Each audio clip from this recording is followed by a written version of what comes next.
The coronavirus pandemic snuffed out the Olympic torch in Tokyo in 2020, and the rescheduling of the world's biggest sporting event remains to be a highly debated topic. Most of the people are against these games because they think they are not at the right time taking place now, so they think they should be postponed another time to 2022.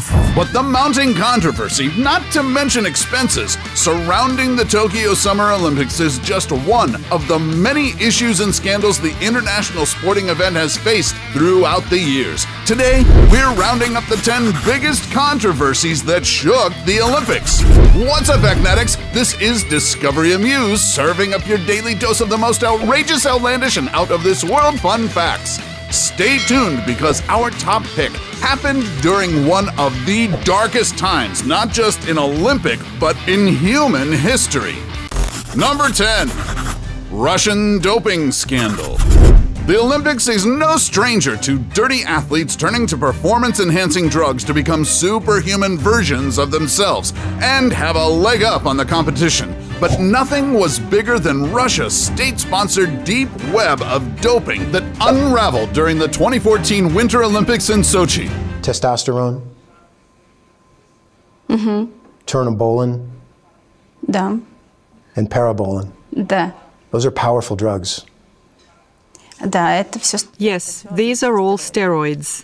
The revelation of the systemic doping has led to 47 Olympic and tens of world championship medals stripped from Russian competitors. Reports said Russia developed the program after its athletes won only 3 gold medals at the 2010 Winter Games. Apparently, they can't stand a possible repeat of the country's worst showing since the collapse of the Soviet Union. So, Russian officials allegedly swapped tainted urine from doping athletes with clean samples and passed them through a mouse hole in the wall of the Moscow laboratory. But although the Kremlin vehemently denied this, the former director of Russia's anti-doping laboratory, Dr. Grigory Rodchenkov, eventually blew the whistle and revealed the deep-seated conspiracy. I want sports to be fair. If somebody wins, I want him or her to be a real hero, not a fake one. Rodchenkov stated that the Federal Security Service tampered with over 100 urine samples as part of a cover-up. So now it's a big problem, and I'm sorry to creating such problem because of my experience and knowledge. Because now it's effective and working, and it's not my contribution to fight against doping. At least 15 of the Russian medals won at Sochi were the result of doping. Because of this, Russia has been banned in the next 2 Olympic Games. Stick around till number 1 to find out about what might be the worst Olympic Games in history. Number 9. Wrong champion. American pugilist Roy Jones Jr. dominated the boxing ring at the 1988 Seoul Olympics when he zoomed straight to the gold medal match without losing a single round during the qualifying battles. But when he faced South Korean Park Si-hun for the final match, that's when things went south for Jones. Approaching the halfway mark of this 3rd round, and Park Si-hun is taking a thrashing. Anyone with clear vision knew that the American dominated the Korean pugilist. Heck, Jones landed 86 punches to Park's 32. When the bell rang, it was clear that Jones was the gold medalist in the light middleweight final. But when it was time for the announcement, the judges favored the Korean in a 3-2 decision. In the blue corner. Well, there it is. Park Si-hun has stolen the belt. The referee looked disgusted by the result, and Jones was visibly in disbelief after being robbed. To this day, the decision has not been rectified. Park even apologized, humiliated that he won what was clearly not his medal to take home. Nobody to this day has come back and tried to fix it. They gave me Olympic orders.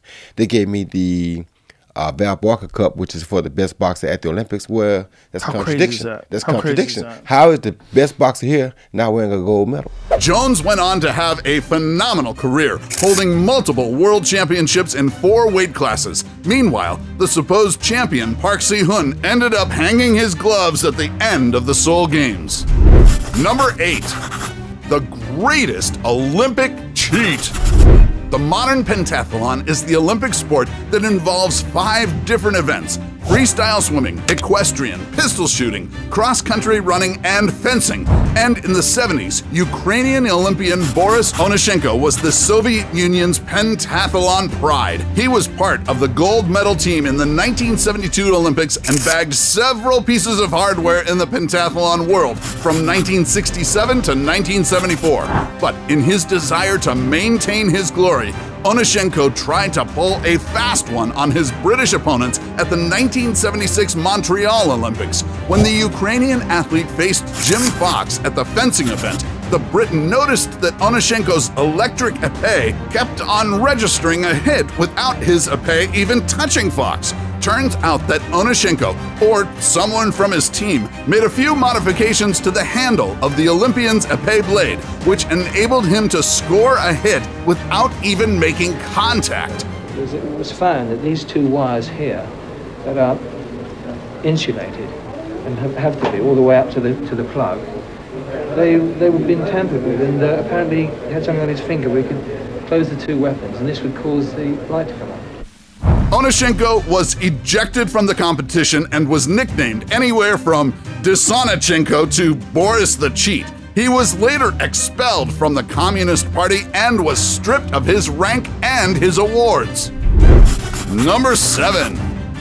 Dirtiest race in history. All eyes were on the Olympic men's 100-meter final during the 1988 Seoul Olympics, and spectators particularly set their eyes on fierce track rivals Ben Johnson of Canada and American Carl Lewis. Away, Johnson a great start, Lewis not too bad, Stewart away well, Johnson in front, Lewis coming at him, Johnson's got a great lead, he's going to win, Ben wins, Johnson, and the time is 9:70. Fans were stunned when Johnson zoomed past his opponents to earn the Olympic gold at a record-breaking speed of 9.79 seconds. I mean, Ben Johnson was just, and it was a different class, it was 2 races. When he had that sort of bullet start,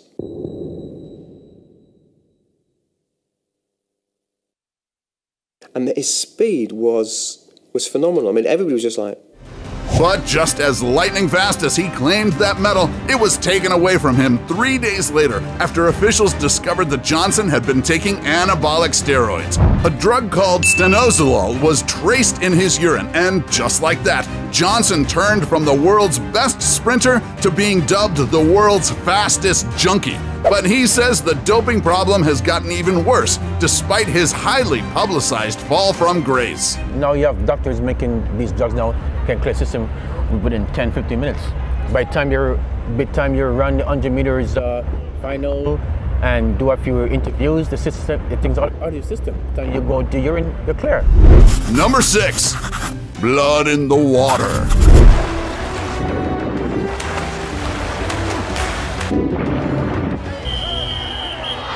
What you're witnessing isn't a bloody shark attack, but a reenactment of the Olympics' bloodiest water polo match.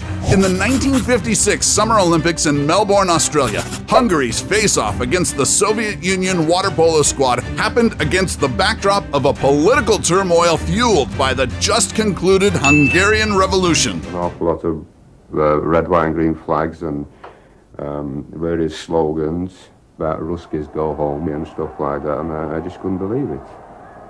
They're all talking about independence for Hungary, and it's time the bugger went, but they didn't want him in the first place. I can't blame the Hungarian water polo captain for refusing to shake the Russian captain's hand at the start, but things only got more heated from then on. During the last 2 minutes, Hungarian player Ervin Zador emerged with blood gushing down from above his eye after being punched by Russian opponent Valentin Prokopov. The Hungarian team got out of the water with a 4-0 victory and ultimately took home the gold for their country. Number 5. Drama in the hard court.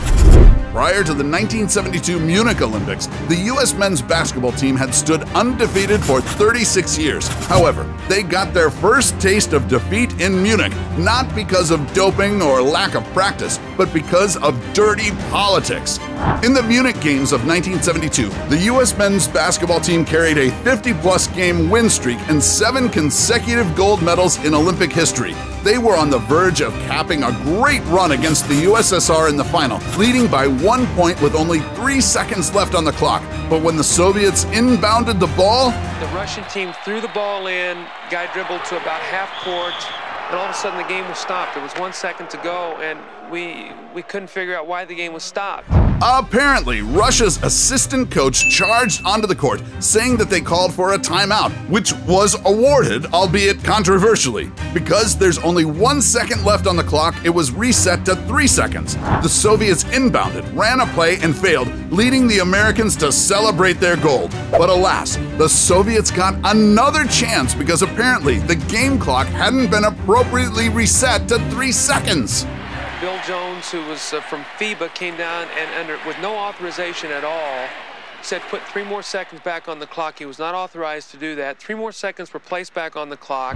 For the 3rd time, the Soviet cagers inbounded, but this time they made a long pass to their side of the court, which they successfully pulled off.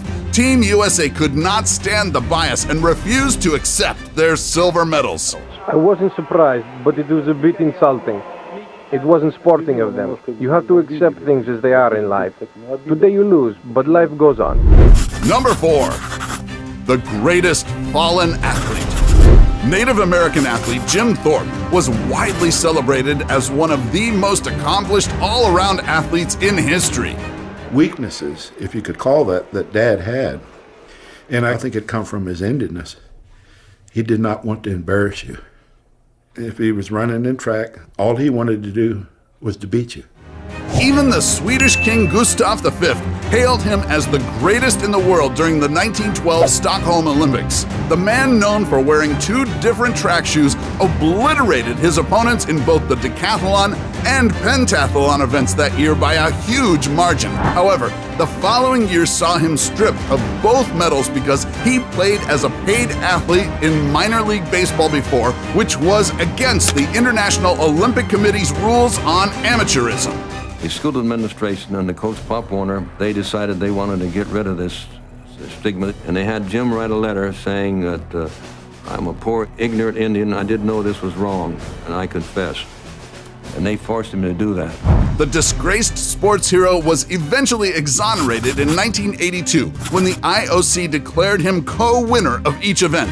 He lives on as one of sport's greatest legends and is even the trophy's namesake for the top defensive back in American college football. As an athlete, I'm grateful for the strength God gave me. And as an American, I'm grateful for the opportunity our great country and wonderful country has given me. Number 3. Black Power Salute. One of the most powerful moments in Olympic history happened in the 1968 Summer Olympics in Mexico City. 2 black American sprinters stood shoeless on the podium with their medals and raised a black-gloved fist as they looked down. The Black Power Salute from gold medalist John Carlos and bronze winner Tommy Smith shook the world at the height of the civil rights movement in America. The right glove signified the power within Black America. The left glove signified black unity. The scarf that was worn around my neck signified blackness. Before the games, the black members of the U.S. team threatened to boycott in protest of racism. So that in case our black boys don't want to go. What would they have to do for you to go to Mexico? Boycott is still on. However, they did end up running under the flag and making a statement through other means. The Australian silver medalist, Peter Norman, also showed solidarity by wearing a badge for the Olympic Project for Human Rights with the goal of exposing the mistreatment of black athletes. In the 1968 games was controversial, but it woke folks up and created greater opportunity for those that followed. Number 2, Tanya and Nancy. Nothing played out more like a movie than the scandal between the U.S.'s top figure skaters Tanya Harding and Nancy Kerrigan.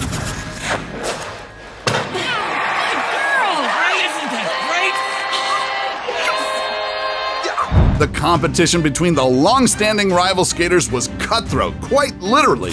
On January 6, 1994, in the run-up to the Norway Winter Olympics, Harding's ex-husband, Jeff Gillooly, orchestrated an attack against Kerrigan after practice at the Cobo Arena in Detroit.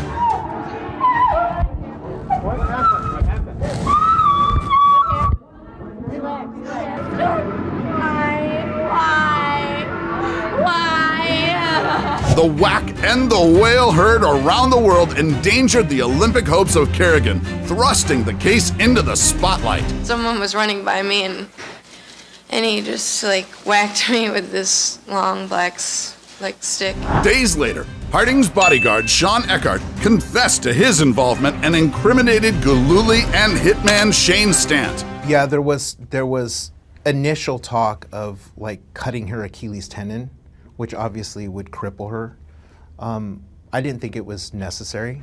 During the 1994 Winter Olympics, Kerrigan earned sweet redemption when she emerged victorious with a silver, while Harding ended up in 8th place. Harding maintained her innocence through 1994, but she admitted to hindering prosecution. A few months later, her 1994 National Championships title was revoked, and she was banned from the USFSA forever. She's moved on. I've moved on. It's part of history that will always be with us. But I'm also noted as the one and only American woman that did the first triple axel. Before we go to our #1 pick, do us a solid and make sure to smash the subscribe button and hit the notification bell. Don't forget to choose all so you won't miss out on any of our latest life-changing, boredom-busting content, and of course, be sure to turn on notifications in your app settings. #1. Nazi Olympics. It seems preposterous that 49 countries still opted to participate in the Berlin Summer Olympics of 1936, despite the exclusionary principles and the brutal image of the regime at that time. Everybody knew early on exactly the kind of regime Nazi Germany was, so much so that for the first time in the history of the modern Olympic Games, there was talk about boycotting these games. Nazi Germany used this opportunity to launch a massive propaganda campaign and hide its anti-Semitic, militaristic character. In effect, they wanted to turn foreign athletes into ambassadors of Nazism. Les Jeux est une idée de génie, parce que c'est le monde entier qui se donnait rendez-vous. Et le monde entier du sport, c'est-à-dire de ceux qui ne font pas de politique, puisque le système olympique faisait qu'on ne devait pas parler de politique. The government exploited the games to show a false image of a famous and tolerant Germany, with Jewish and black athletes even winning events. The 49 nations who sent teams to the games inadvertently legitimized the Hitler regime in the eyes of international and domestic audiences. The swastika was all over. On virtually every other banner we saw, there was a swastika. In the end, the event only accelerated the spread of the regime across Europe, which culminated in World War II and the worst crime against humanity, the Holocaust. So, which of these Olympic controversies did you think left the biggest impact? Sound off your thoughts in the comments section below. Take home any of our exclusive gear by browsing our merch shelf or clicking the link in the video description. And while you're at it, take our quiz to find out how you can earn extra cash online doing what you do best. Awesome, right? Want to go on an unusual holiday trip? Then go ahead and check out our list of the 10 strangest borders on Earth. Till then, stay a champion, Factnatics, and see you in the next video.